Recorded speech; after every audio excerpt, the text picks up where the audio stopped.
Di madaling maluma ang pantalong maong. Pero kung ayaw nyo na, pwede naman daw i-donate kaysa itapon. Pwede raw kasi yan gawing sapatos. Para bigyan ng mukha ang balita, Mobile Journal, Ivan Tarinque. Bukod sa malikhaing konsepto, nature-friendly pa ang mga sapatos na ito. Ang nagsimula bilang isang thesis project ng estudyanteng si Kinan Duliesco. Ngayon ay isa ng lumalagong kabuhayan. Isang araw lang ang kailangan niya para makumpleto ang isang pares ng sapatos. Legit din na handmade dahil mano-mano niyang binubuo ang sapatos mula sa pagputol ng tela hanggang sa final touches. Mga galing po sa donation, pumupunta po ako syempre sa mga ukay-ukay at doon ko po hinahanap yung specific na kulay na gusto nila. And syempre, galing pa rin po sa pantalon. Sa isang buwan, umaabot ang order sa kanya ng hanggang 15 pares ng sapatos at tumatanggap siya ng orders mula sa iba't ibang bahagi ng bansa. Abot kaya ang presyo na nagsisimula sa 1,400 pesos at maaaring umabot ng 2,000 pesos kung ipapakustomize. Siguradong unique ang iyong sapatos dahil pasadyang ginagawa ang bawat pares. Ako pa lang po for now. So, ako po yung designer, ako po yung gumagawa lahat. So, very personal po yung paggawa ko rin ng kada foot. Sa bawat tahi at tikit ng sapatos na kanyang ginagawa, hindi lang kabuhayan ang nakukuha niya.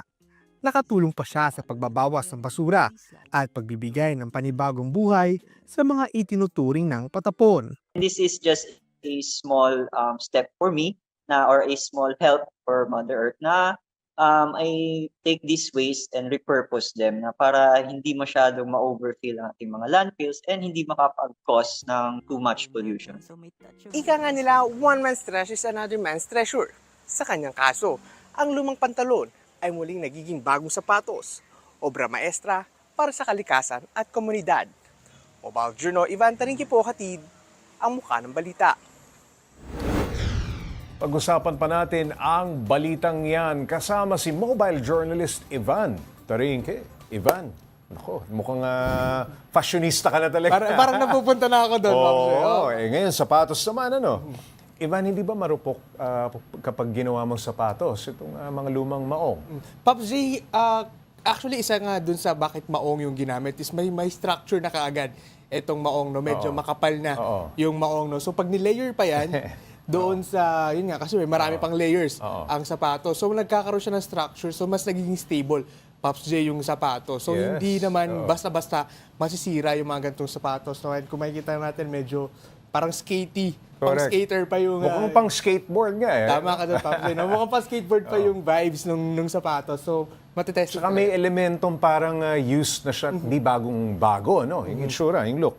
Okay, bakit lampas 1,000 pa rin, no? Sabi mo, 1,400 ba? Tama ba? Tama ka dyan, Pops. 1,400. Hindi ba dapat mas mura na ito dahil donated lamang yung mga lumang maong? Actually, Pops J, pag yung ikaw mismo nagpagawa ka at yung sarili mong maong yung ginamit doon sa paggawa ng sapatos, ay makaka-discount ka pa. No? So may ganung factor, no, Pops J.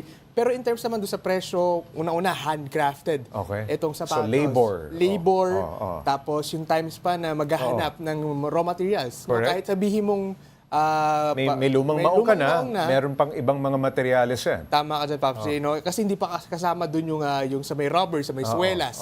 No? Plus yung pagpumunta pa siya sa mga ukay-ukay, hanapin pa na yung perfect na shade ng color, no, Pops J. So talagang maglalaan talaga ng oras.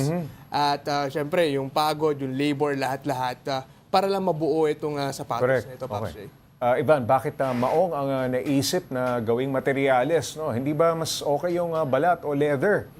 Para, common siyang materyales para sa sapatos. Actually, Pops J, nagsimula kasi ito thesis project sa college. No? So, naisip nila, may mga maong naman daw na hindi nagagamit sa kanilang wardrobe, sa bahay. So, bakit daw hindi testingin na gawing sapatos? No? Kasi makikita natin, Pops J, normal na yung mga repurpose na maong na ginagawang wallets, mga bags. Ang mahirap dyan, baka ang i-donate yung lumang maong ng kapitbahay sa sampayan. Yung mahirap na nakuha, napasa, Pops J. Pero ayun, Pops J, minimake sure naman nila na quality pa rin, no? Hindi... Pwede mag-sapatos itong suot ko. Tama ka dyan, Pops J.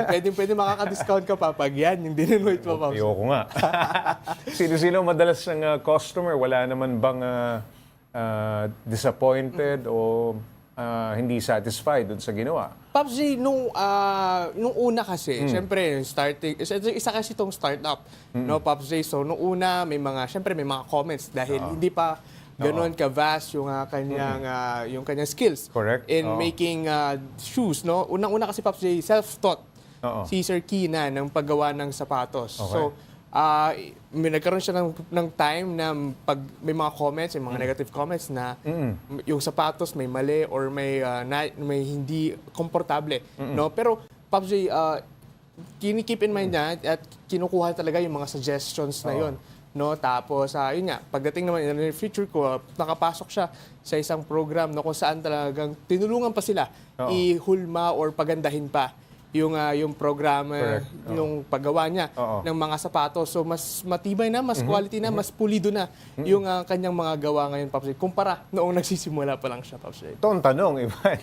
Hindi ba takaw alipunga yung sapatos na gawa sa Maong? Kasi syempre, hindi yan waterproof, di ba? Or water resistant.